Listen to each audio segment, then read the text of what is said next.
তো এই ভিডিওতে কথা হবে এই বছরের রাসেলমেনিয়ার মানে রাসেলমেনিয়া 41-এর সব থেকে অ্যান্টিসিপেটেড ম্যাচের। আর হ্যাঁ, এখানে আমি কথা বলছি আমাদের WWE world heavyweight champion the ring general Gunther versus the main event it man Jey উসোর ম্যাচের। এই ম্যাচটার জন্যই তো আমরা সবাই অপেক্ষা করছি, কি তাই তো? তো এই ম্যাচে কার জেতা উচিত সেইটা নিয়ে এই ভিডিওতে একটু ভালোভাবে আলোচনা হবে। তো আশা করি ভিডিওটা তোমাদের ভালো লাগবে, তাই ভিডিওটা পুরোটা দেখো, স্কিপ করো না, কারণ তোমরা দেখছো Rachel entertainer. So let's start the entertainment.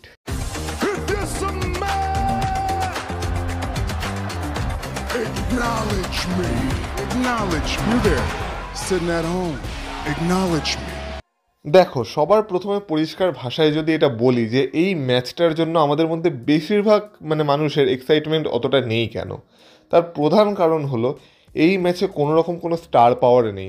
গান্থারকে আমরা কী বা স্টার বলি? গান্থারের তো এখন ডাব্লিউডাব্লিউতে শুরুর কিছুদিন চলছে, আর মেন ইভেন্ট জেউসো যত বড়ই স্টার হয়ে যাক না কেন তার এন্ট্রেন্স আর তার ইটের জন্য, কিন্তু যেটাকে একটা ড্রয়িং ক্যাপাসিটি বা ড্রয়িং পাওয়ার বলে, হ্যাঁ মানছি তার মার্চেন্ডাইজ বিশাল সেল হচ্ছে, কিন্তু তবু একটা রাসেলমেনিয়া ম্যাচের জন্য যে ড্রয়িং পাওয়ারটা লাগে, যাকে কিনা পুরো ওয়ার্ল্ড দেখার জন্য আগ্রহী হয়, ওই ব্যাপারটা জেউসোর মধ্যে এখনও নেই। এবার এটা যে বিশ্বাস করার করো, যে বিশ্বাস করার না সেও খুব তাড়াতাড়ি বুঝে যাবে আমি এটা কেন বলছি।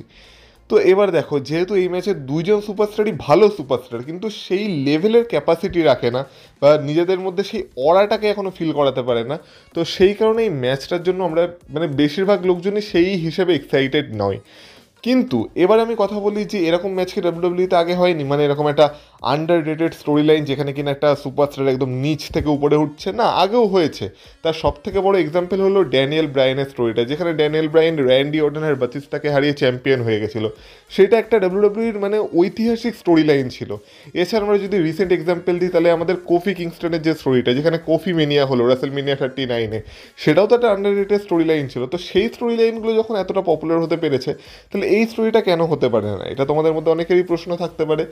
এবার দেখো, আগের যে দুটো স্টোরির কথা আমি বললাম, সেই দুটো স্টোরির যে ফ্যাক্ট, সেটা হচ্ছে সেই দুটো স্টোরিতে যারা সুপারস্টার হিসেবে ছিল, তাদেরকে অডিয়েন্স যেমন সাপোর্ট করছিল, তেমন তাদের নিজের মধ্যে একটা কারিজমা ছিল কোথাও না কোথাও। হ্যাঁ, কোফি কিংস্টনের মধ্যে ড্যানিয়েল ব্রায়ানের তুলনায় একটু কম ছিল, কিন্তু তবু একটা কোথাও না কোথাও অডিয়েন্সের সাপোর্ট তারা পেয়েছিল। সেই ম্যাচটা কিন্তু হেডলাইন করেনি কখনো, কোফি কিংস্টনের ম্যাচটার কথা আমি বলছি। ড্যানিয়েল ব্রায়ানের জন্য একটা আলাদাই সাপোর্ট ছিল, যেই সাপোর্টের জন্য কিনা ড্যানিয়েল ব্রায়ানকে মানুষ অতটা ভালোভাবে ব্যাক করেছিল গত বিগত 2 বছর ধরে প্রায়। যখন কিনা বাতিস্টা রয়্যাল রাম্বল জিতেছিল, তখন বাতিস্টাকে বু করা হয়েছিল, কারণ সবাই চেয়েছিল ড্যানিয়েল ব্রায়ান জিতুক। এমনকি রোমান রিংসের ক্ষেত্রেও তাই, যখন 2015-তে রোমান রিংস রয়্যাল রাম্বল জিতে গেছিলো, ওই রয়্যাল রাম্বলও অনেকে চেয়েছিল যাতে ড্যানিয়েল ব্রায়ান জিতুক। ড্যানিয়েল ব্রায়ানের একটা ফ্যান ফলোয়িং আলাদা লেভেলেই ছিল। আর ড্যানিয়েল ব্রায়ানকে যেইভাবে ডাব্লিউডাব্লিউ বিশেষ করে অথরিটি, ট্রিপল এইচের যে অথরিটি, তারা এমনভাবে ডিস্টার্ব করছিল যে দেখে মনে হচ্ছিল হ্যাঁ এর চ্যাম্পিয়ন হওয়া উচিত।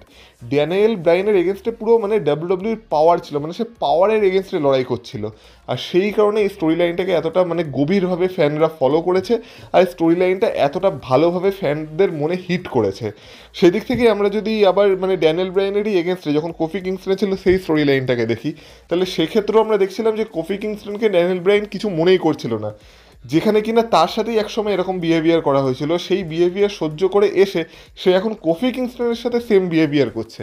আর সবাই চেয়েছিল যাতে নিউডের মধ্যে কোফি কিংস্টনেরও একটা ভালো মতো পুশ দেওয়া, পুশ পাক কোফি কিংস্টন আর কি।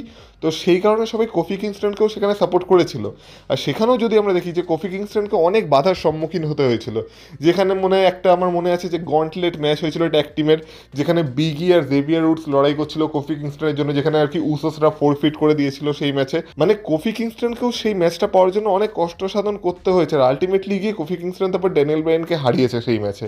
কিন্তু আমরা যদি এইবার এইগুলোর উল্টো দিকে জেউসো ভার্সেস গান্থারের কথা বলি, তাহলে দেখো জেউসো কিন্তু এমন কিছু কষ্ট করছেন এই ম্যাচটার জন্য। জেউসোর কাছে অডিয়েন্সের সাপোর্ট আগে থেকেই ছিল। জেউসো অলরেডি নিজেকে মেন ইভেন্ট জেউসো বলছে, হ্যাঁ এখনও সে নিজেকে প্রমাণ করতে পারেনি, কিন্তু সে অলরেডি নিজেকে মেন ইভেন্ট জেউসো বলছে। আর আগের দুটো স্টোরিতে যেই ব্যাপারটা হয়নি, সেটা হচ্ছে ড্যানিয়েল ব্রায়ান আর কোফি কিংস্টন কিন্তু তার আগে কখনো ওয়ার্ল্ড চ্যাম্পিয়নশিপের জন্য সেইভাবে অপরচুনিটি পায়নি, কিন্তু আমরা যদি জেউসের কথা বলি, জেউসও অলরেডি রোমান রিংসের এগেনস্টে ইউনিভার্সাল চ্যাম্পিয়নশিপের ম্যাচে কম্পিট করেছে, গান্থারের এগেনস্টে না জানি কতবার ওয়ার্ল্ড হেভিওয়েট চ্যাম্পিয়নশিপ ম্যাচে ঢুকে গেছে।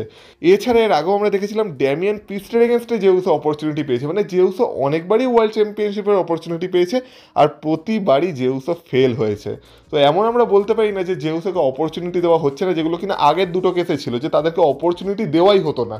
তাই আলটিমেটলি তারা যখন অপরচুনিটিটা পেয়েছিল আর তারা সেটা জিতেছিল, সেটা একটা বড় মোমেন্ট হতে পেরেছিল। কিন্তু জেউসের ক্ষেত্রে সেটা না, জেউসকে আগেও বহুবার ওয়ার্ল্ড হেভিওয়েট চ্যাম্পিয়নশিপ বা ডাব্লিউডাব্লিউ ইউনিভার্সাল চ্যাম্পিয়নশিপের চান্স দেওয়া হয়েছে, কিন্তু কোনোবারই জেউসও নিজেকে প্রমাণ করতে পারেনি। আর সব থেকে বড় যেইটা ল্যাক করছে স্টোরিতে সেটা হচ্ছে ডাব্লিউডাব্লিউর বাধা। মানে এখানে কোনো এমন অথরিটি ফিগারই নেই যে কিনা জেউসকে বাধা দিচ্ছে এই ম্যাচটা পাওয়ার থেকে, যেগুলো আগের দুটো কেসেই ছিল। তো সেই কারণে এই ম্যাচে জেউসের সাথে মানে অডিয়েন্সরাও সেইভাবে কানেক্ট করতে পারছে না। এই ম্যাচে জেউসের সাপোর্ট কেন পারছে, কারণ তার উল্টো দিকে আছে গান্থার, আর জেউসও এমনি যে ইট করতে করতে ঢুকে সেটার জন্য অডিয়েন্স এমনি মানে অনেক হাইপ আপ হয়ে থাকে। তো সেই কারণে জেউসের সাপোর্ট তো পেয়ে যাচ্ছে, কিন্তু ওভারঅল আমরা যদি দেখি তাহলে জেউসের সাথে সেভাবে কেউ কোনো কানেক্ট করতে পারছে না। আর তাছাড়া যেইভাবে স্টোরি লাইনটা এগাচ্ছে যে প্রত্যেক সপ্তাহে শুধু ব্রল ব্রল ব্রল আর ব্রল, আর তারপর জেউস এখন তো বচ করাও শুরু করে দিয়েছে অনেক। তো এই কারণে স্টোরি লাইনটা সেইভাবে ইম্প্যাক্ট ফেলতে পারছে না নিজের, যেটা কিনা আগের দুটো কেসে মানে ড্যানিয়েল ব্রাইন আর ওই দিক থেকে কোফি কিংস্টনের কেসে ইম্প্যাক্ট ফেলেছিল। তো সেই কারণে ওই দুটো স্টোরি লাইনের সাথে তো আমরা এটাকে কোনোভাবেই কম্পেয়ার করতে পারি না, মানে কম্পেয়ার করা একদম বোকামো হবে। কিন্তু যাই হোক না কেন, এখন জেউসের জন্য সবাই একটা মোমেন্টের অপেক্ষা করতে পারে, সেটা হচ্ছে এতবার ফেল হওয়ার পর অবশেষে জেউস হয়ে যাতে রাসেলমেনিয়ায় গান্থারকে হারিয়ে চ্যাম্পিয়ন হয়ে যায় আর মোমেন্টটা পায় জেউসও নিজের। তো এটা সবাই চাইছে, কিন্তু আমি বলবো এটা না হলে বেশি ভালো হবে। এবার তোমরা বলবে এ তো জেউসের হেটার কী করে হয়ে গেল। দেখো, জেউসের হেটার হওয়ার এখানে কোনো ব্যাপার নেই, আমি জেউসের ভালোর জন্যই কথাটা বলছি। তার কারণ হচ্ছে, তোমরা ইমেজিন করো জেউসও গান্থারকে রাসেলমেনিয়ায় হারিয়ে দিয়েছে, কিন্তু তারপর কি জেউসের জন্য কিছু হবে? কারণ দেখো, জেউসকে অ্যাজ আ চ্যাম্পিয়ন কেউই ভালোভাবে অ্যাকসেপ্ট করবে না।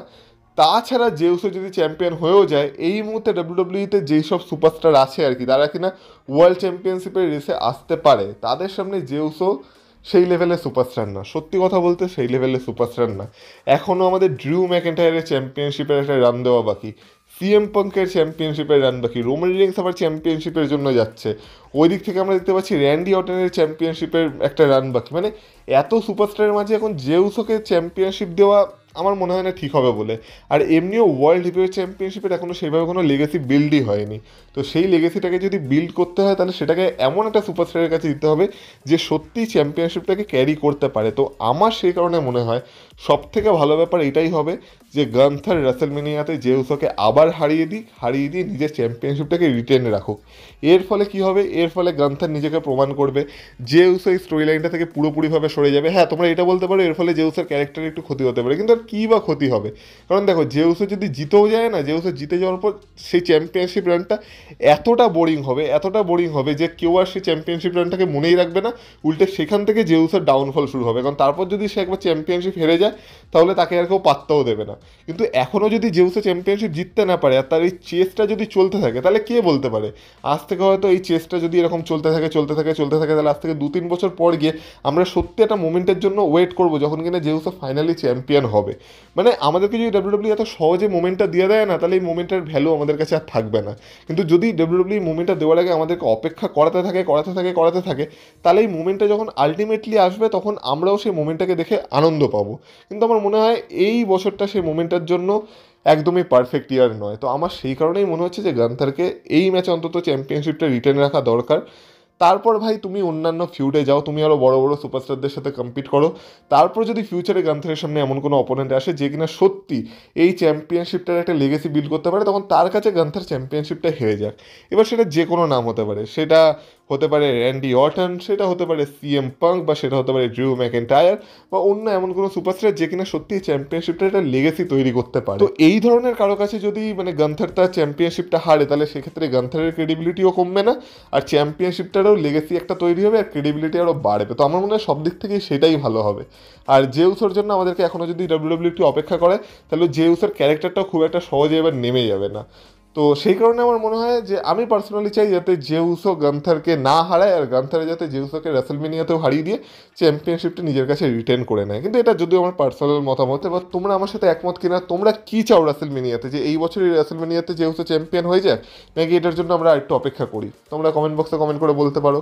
কিন্তু যেটা ব্যাপার সেটা হচ্ছে এই ম্যাচটা কি রেসলমেনিয়াকে মেইন ইভেন্ট করবে? কারণ দেখো সেথ রলিন্স যা সব কথা বলছে সেটা শুনে আমার মনে হচ্ছে না যে সেথ রলিন্স, সিএম পাঙ্ক বা রোমান রিন্সকেও এবছরের রেসলমেনিয়াকে মেইন ইভেন্ট করতে পারবে বলে। কারণ রিসেন্টলি একটা ইন্টারভিউতে যখন জিজ্ঞাসা করা হয় সেথ রলিন্সকে যে এই বছর রেসলমেনিয়াতে তারা মেইন ইভেন্ট করছে কিনা, তো সেথ রলিন্স বলে যে এটা কোনো ব্যাপারই না যে আমরা মেইন ইভেন্ট করছি কি করছি না, কারণ আমরা যে তিনজন সুপারস্টার আছি আর কি এই ম্যাচে, সেই তিনজন এমন বড় নাম যে তারা যে কোনো জায়গায় থাকুক না কেন সেটা একটা মেইন ইভেন্ট হিসেবেই ট্রিট করা হবে। এবার দেখো কথাটা তো সত্যি, কারণ একটা ম্যাচে যদি Roman rinse, Seth Rollins, CM punk এরকম তিনটে বড় লেভেলের সুপারস্টার থাকে, তাহলে সেই ম্যাচটা যেখানেই হোক না কেন আমরা তো সেই ম্যাচটার জন্য অপেক্ষা করবোই। কিন্তু তবু এখানে রেসলমেনিয়ার কথা হচ্ছে, আর রেসলমেনিয়ার মেইন ইভেন্টে যদি এরকম একটা ম্যাচ না থাকে, আর তার পরিবর্তে যদি জেউসো আর গান্থারের ম্যাচটাকে মেইন ইভেন্টে রাখা হয়, তাহলে আমি জানি না সেটাকে মানে কি বলা উচিত। তো যাই হোক, তোমরা বলো তোমাদের মতামত, যে তোমরা এই ম্যাচটাকে নিয়ে কী ভাবছো, আর তোমরা এই ম্যাচে কাকে সাপোর্ট করছো। মানে দেখো জেউসো চ্যাম্পিয়ন হলে হয়তো এক রাতের জন্য আমাদের ভালো লাগবে, কিন্তু বাকি সময়টা আমরা বলবো যে কেনই এটা হলো। তো আমার তো এটাই মনে হচ্ছে পার্সোনালি। এবার তোমরা বলো কি বলবে তোমরা। আর বাকি ভিডিওটা এই অবধি থাক। ভিডিওটা ভালো লেগে থাকলে ভিডিওটা তো অবশ্যই লাইক করে দিয়েছো, আর এই চ্যানেলে যদি নতুন হয়ে থাকো তো প্লিজ চ্যানেলটাকে সাবস্ক্রাইব করে দিয়েছো। আর বাকি তোমরা যদি আমাকে ইনস্টাগ্রামে ফলো করতে চাও তাহলে লিঙ্ক পেয়ে যাবে এই ভিডিও ডিসক্রিপশন বক্সে, তো সেখান থেকে তোমরা আমাকে ফলো করে আসতে পারো। তাহলে তোমাদের সাথে কথা হবে আবার পরের ভিডিওতে। ততক্ষণ তোমরা ভালো থেকো, টাটা।